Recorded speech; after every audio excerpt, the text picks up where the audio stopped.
नमस्कार, मैं हूं मृत्युंजय कुमार झा। शाम के 5:30 बज चुके हैं और अगले आधे घंटे तक कमोडिटी मार्केट पर सबसे बड़ी कवरेज जारी है और अगले आधे घंटे के दौरान आपके सवालों का सबसे बड़ा मंच तैयार है। अगर आपने कोई सवाल आपको पूछना है, आपने कोई ट्रेड किया है या फिर नया ट्रेड करना चाहते हैं तो आप सवाल पूछिए। नंबर आप नोट कर लें जिस नंबर पर आप सवाल पूछ सकते हैं, 022-2300-1634। इसके अलावा आप 022-2300-1635 पर भी अपना सवाल पूछ सकते हैं।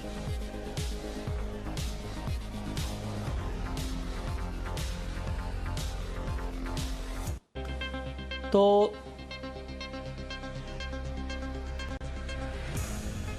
सवाल जवाब का सिलसिला शुरू करेंगे, लेकिन सबसे पहले अपने मेहमानों से आपका परिचय करा दें जो आज के हमारे कार्यक्रम में शामिल हैं। हमारे साथ राजीव कपूर हैं, ट्रस्ट लाइन के कमोडिटी हेड। हमारे साथ सुगंधा सचदेव हैं, रेलिगर ब्रोकिंग की। हमारे साथ कुलिन शाह हैं, चेयरमैन हैं जीजेईपीसी के। और साथ ही लासलगांव मंडी की चेयरपर्सन स्वर्णा जगताप हैं और प्रफुल्ल विठलानी हैं, chairman all India sugar trade association के। आप सभी मेहमानों का बहुत बहुत स्वागत है इस खास चर्चा में। मेरा सबसे पहला सवाल कुलिन शाह जी आपसे ही होगा। मैं तो पहला सवाल आपसे, चूंकि प्राइस तो ठीक है, अभी हम बात करेंगे इसके ऊपर, लेकिन मैं एक्सपोर्ट के ऊपर एक सवाल आप लेकर, ताजा हालात क्या हैं? अप्रैल टू अगस्त $11.5 बिलियन किया था और ये साल $1 अभी तक हुआ है, तो वी आर अराउंड 47% कम है लोग। आप देखोगे तो compare to last year. But एक अच्छी न्यूज क्या है कि अप्रैल में तो लॉकडाउन में ही गया, बट जून जुलाई अगस्त जैसे एक एक महीने जा रहे हैं वैसे सेल्स बढ़ रहा है, जैसे जैसे लॉकडाउन खुल रहा है और फैक्ट्रियां और खुल रही है।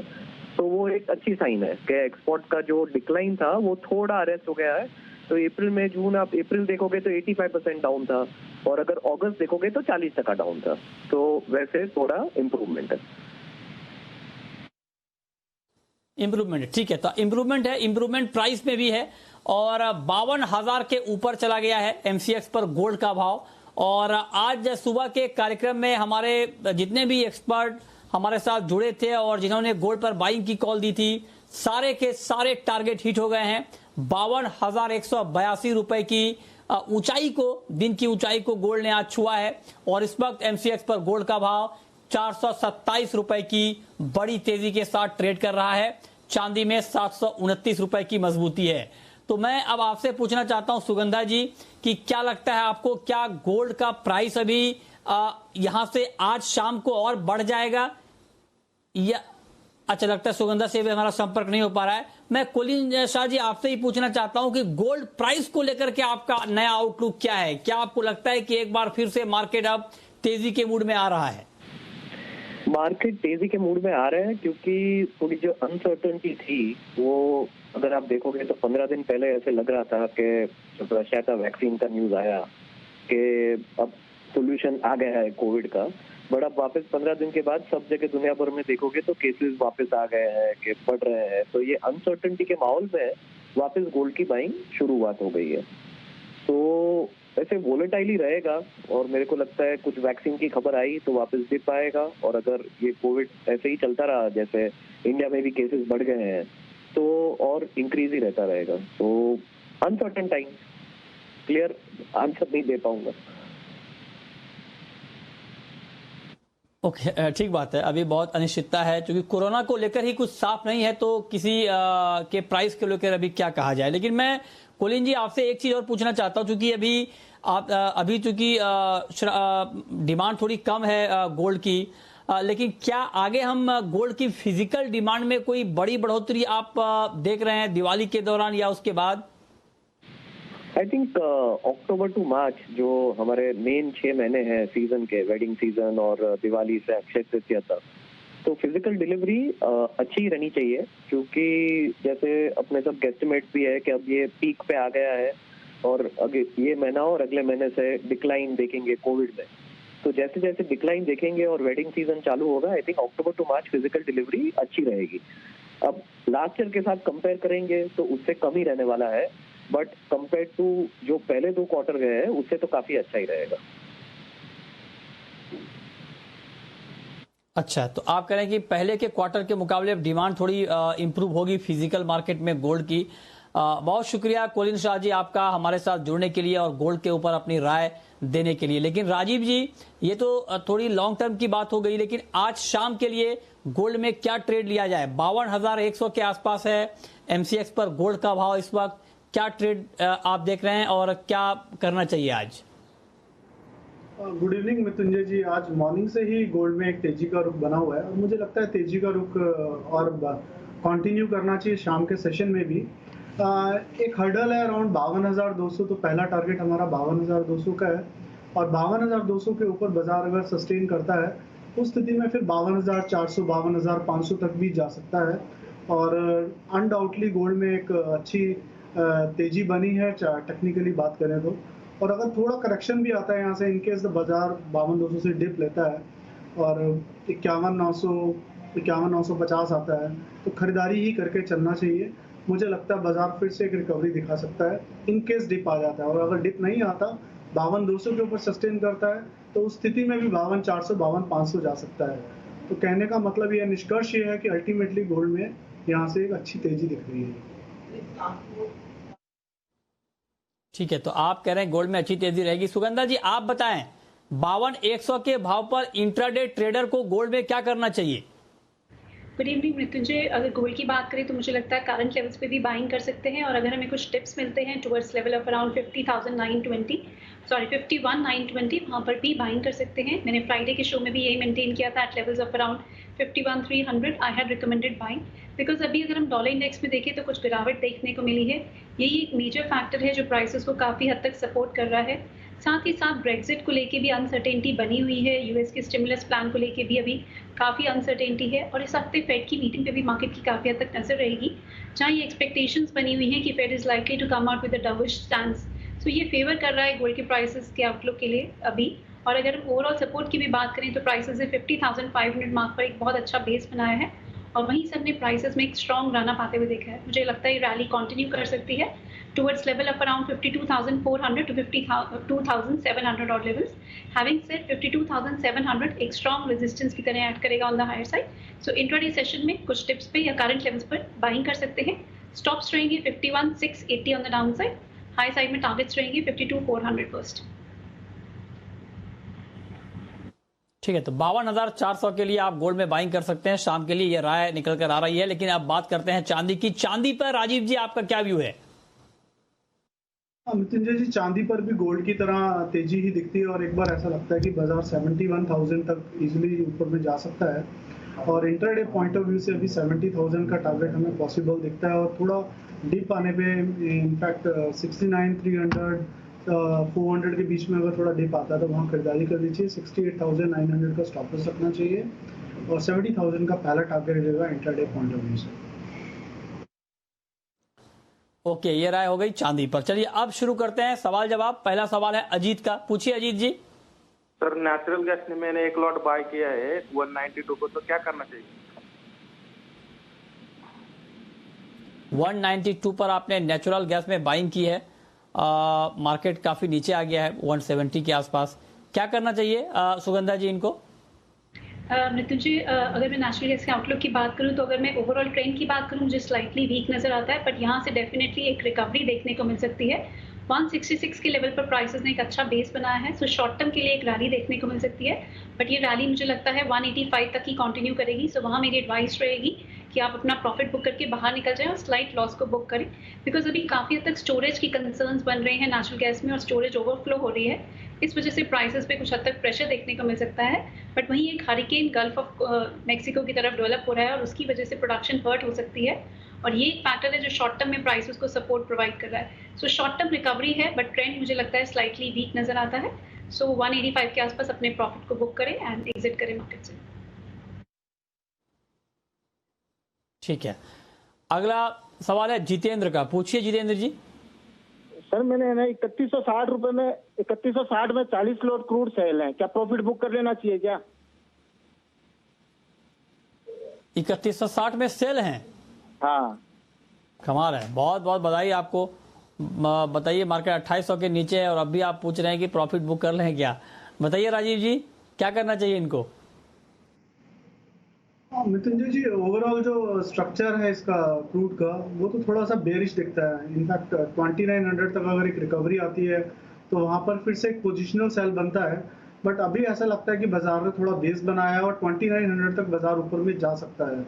तो एडवाइस होगा इनको कि एटलीस्ट 50% अपना प्रॉफिट यहाँ पर लॉक कर लें और 2900 के आसपास से दोबारा उसको बेच सकते हैं, उस पोजीशन को काटी हुई को, और स्टॉप लॉस फिर मेंटेन करके चलें 3100 का। और नीचे में मुझे लगता है कि फिर से बाजार 2600 का स्तर दिखा सकता है पोजिशनल बेस पर। और इंट्राडे पॉइंट ऑफ व्यू से अगर एक दो दिन की बात करें तो यहाँ से बाजार में करीबन 80 से 100 रुपए की रैली आ सकती है।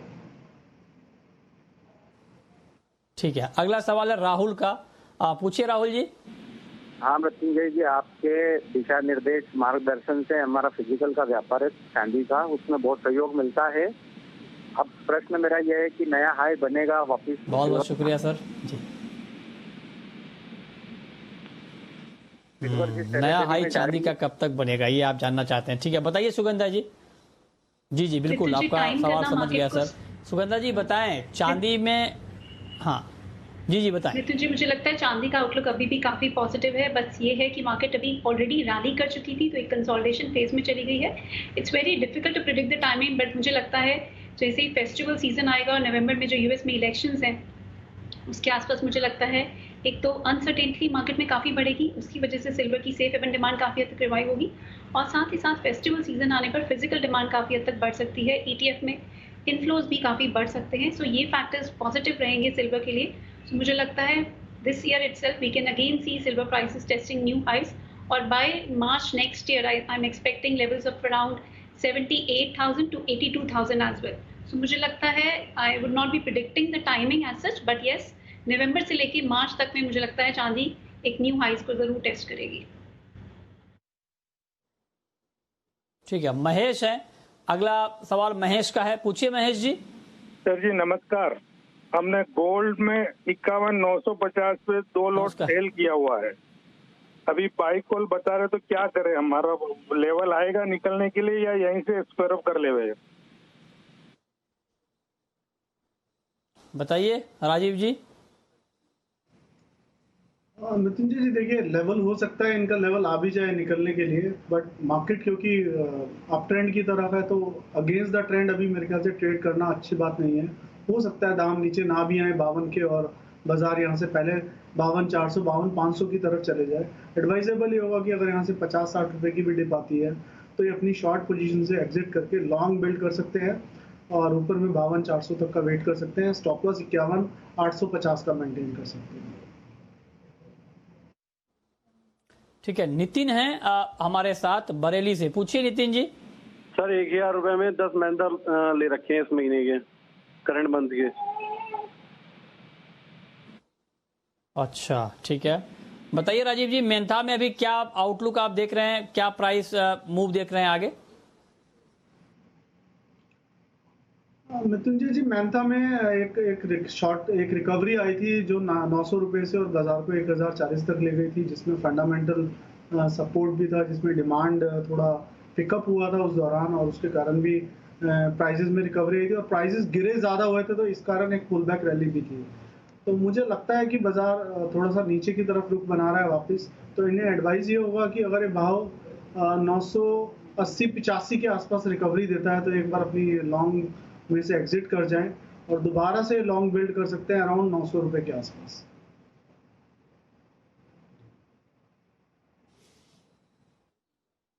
ठीक है, तो ये राय है आपकी कि अभी करना क्या है, लेकिन आगे बढ़ते हैं। अब बात करते हैं एक और महत्वपूर्ण खबर की। खबर ये है कि कल ही सरकार ने तत्काल प्रभाव से प्याज के एक्सपोर्ट पर रोक लगाने का ऐलान किया था, क्योंकि कीमतों को काबू में रखने की कोशिश की गई। दाम बढ़ने लगे हैं प्याज के, लेकिन इसका किसानों ने विरोध शुरू कर दिया है और महाराष्ट्र के लासलगांव, नासिक में किसान सड़कों पर उतर आए हैं। लासलगांव प्याज की एशिया की सबसे बड़ी मंडी है और बड़ा इलाका है नासिक का वो प्याज का, और किसानों का ये कहना है कि प्याज एक्सपोर्ट पर रोक से उन्हें नुकसान होगा और उन्हें अच्छा भाव नहीं मिलेगा। इस पर बातचीत करने के लिए हमारे साथ फोन लाइन पर लासलगांव APMC मंडी की चेयरपर्सन स्वर्णा जगताप जुड़ रही हैं फोन लाइन पर। मैम बहुत बहुत स्वागत है आपका जी बिजनेस पर। सरकार की ये कोशिश है एक्सपोर्ट बैन करने के पीछे कि कीमतें ना बढ़ जाएं, क्योंकि रिटेल में आप देखिए दाम 50 रुपए प्रति किलो तक चले गए हैं। तो आप इस फैसले को किस तरह से देख रही हैं? सर पहले तो मैं एक बात बता दूं कि एक महीने पहले जो भाव थे इसके न्यूनतम 500 का था प्रति क्विंटल था, और औसत जो थी 1000 रुपए थी प्रति क्विंटल। और अभी 3-4 दिन से जो अभी जो रेट है 1000 से 1500 रुपए प्रति क्विंटल ये बढ़ गए। तो इसके पीछे जो मैं पहला रीजन है मैं बताना चाहती हूँ। पिछले 15-20 दिनों में जो भारी वर्षा थी साउथ एरिया में, राजस्थान, बेंगलोर है, कर्नाटका, आंध्र प्रदेश और तमिलनाडु, तो इस मंडी में भारी वर्षा के कारण प्याज की फसल 80% तक खराब हुई थी। और इस वजह से पूरा लोड जो है हमारे इधर उत्तर महाराष्ट्र में जहाँ प्याज की फसल ज्यादा होती है, तो इस पर आने के कारण एक महीने में ये भाव 1000 से 1500 तक प्रति क्विंटल इतना बढ़ा हुआ है। तो यहाँ भी मतलब किसान लोगों का जो ओनियन है स्टोर करके रखा हुआ है इधर भी महाराष्ट्र में भी, तो वो भी बारिश के कारण 40% तक पहले ही खराब हुआ है।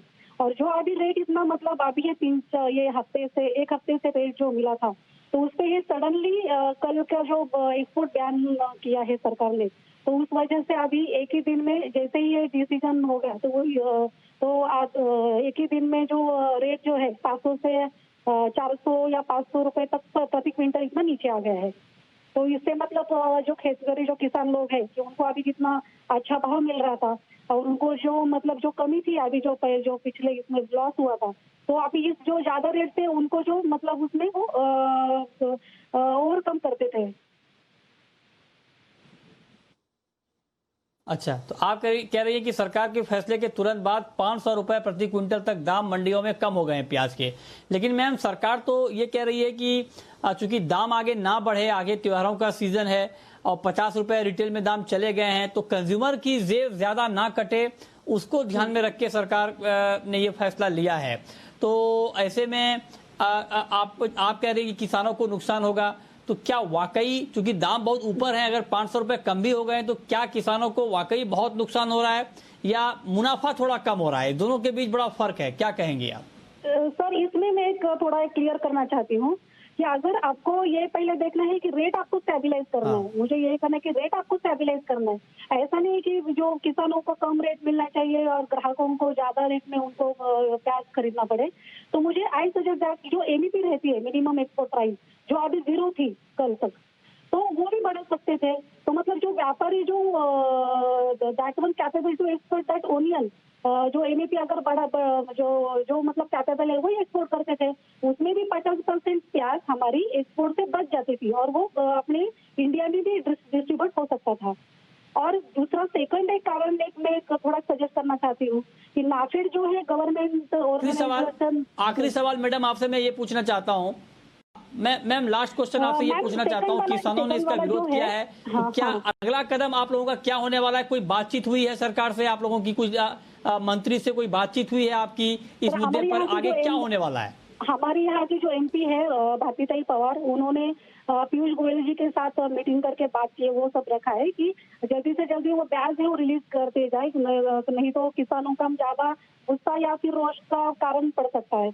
और दूसरा मैं एक रीजन बतानी चाहती थी कि नाफेड जो गवर्नमेंट ऑर्गेनाइजेशन संस्था है, उन्होंने पिछले साल अगर 50,000 टन मेट्रिक टन अगर स्टोर किया था, इस साल 1 lakh metric ton onion store किया है। तो इसलिए वो स्टोर किया तो वो हम जब ये प्रॉब्लम है तो वो प्रॉब्लम सॉर्ट आउट कर सकते थे, वो जो मेट्रोपॉलिटन जो सिटीज है उसमें हम डिस्ट्रीब्यूट कर सकते थे, और जो 1 लाख मेट्रिक टन इसमें आराम से 1 महीना निकल जाता था, तो उसके लिए बैन करने की जरूरत नहीं थी।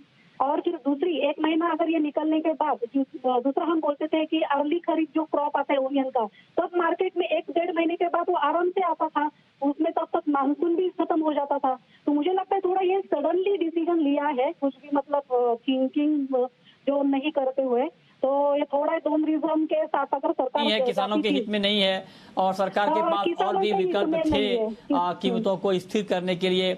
मिनिमम एक्सपोर्ट प्राइस सरकार बढ़ा सकती थी। ठीक बात है, बहुत शुक्रिया मैम आपका हमारे साथ जुड़ने के लिए और अपनी राय इस खबर के ऊपर देने के लिए। चलिए आगे बढ़ते हैं, अब बात करते हैं एक और महत्वपूर्ण खबर की। खबर यह है कि शुगर एक्सपोर्ट सब्सिडी के लिए 3 महीने का अतिरिक्त वक्त मिला है और अब 31 दिसंबर तक चीनी एक्सपोर्ट सब्सिडी की मियाद बढ़ाई गई है। इसका क्या इम्पैक्ट होगा, इस पर बातचीत करने के लिए हमारे साथ फोन लाइन पर हैं all India sugar trade association के प्रफुल्ल विठलानी जी। प्रफुल्ल जी, मेरा पहला सवाल आपसे यही कि 3 महीने का जो अतिरिक्त वक्त मिला है शुगर सब्सिडी के लिए, इसका क्या इम्पैक्ट होने वाला है? हाँ, इसका ऐसा है कि करीबन 60 लाख टन का एक कोटा दिया गया था एक्सपोर्ट करने के लिए 2019-20 के लिए। जो शुगर ईयर रहता है अक्टूबर से सितंबर का रहता है, तो इसमें से 59 लाख मेट्रिक टन जैसा ऑलरेडी डील हो चुकी है। पर जैसे हमने देखा कि अगस्त महीने में एक हिस्टोरिकल 60-70 साल पुराना जो बारिश हुआ था, तो उससे जो JNPT पोर्ट पे क्रेन्स के टूट जाना, फिर जो फ्लड आना कंडला पोर्ट के ऊपर, तो अगस्त महीने में वहां पे हमारा एक्सपोर्ट काफी डिस्टर्ब हो चुका था। और फिलहाल लास्ट 10 दिनों से महाराष्ट्र के अंतरिंग बाद जो है, जहां पे कोविड के केसेस बढ़ गए, तो काफी शुगर फैक्ट्री में लोडिंग भी बंद हो चुकी है, क्योंकि वर्कर्स नहीं है लोडिंग करवाने के लिए। तो ये सब प्रॉब्लम्स को देखते हुए AISTA all India sugar trade association ने केंद्र सरकार से रिक्वेस्ट की थी कि हमें कुछ ज्यादा टाइम दिया जावे, ताकि जो इंटरनेशनल ट्रेड जो हमने डील्स की हुई है उसको हम पूरा कर सके। हम all India sugar trade association की ओर से सेंट्रल गवर्नमेंट का काफी आभार मानते हैं कि हमारी रिक्वेस्ट को कंसीडर किया गया।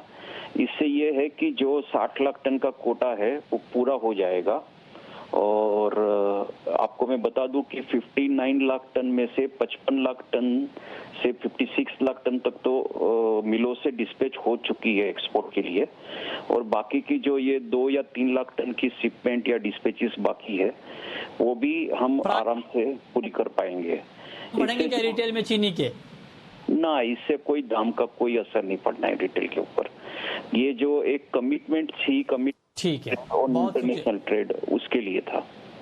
हाँ जी, उसको पूरा किया गया। ठीक बात है, बहुत शुक्रिया सर आपका इस खबर पर अपनी राय देने के लिए। और अब वक्त है रैपिड फायर राउंड का।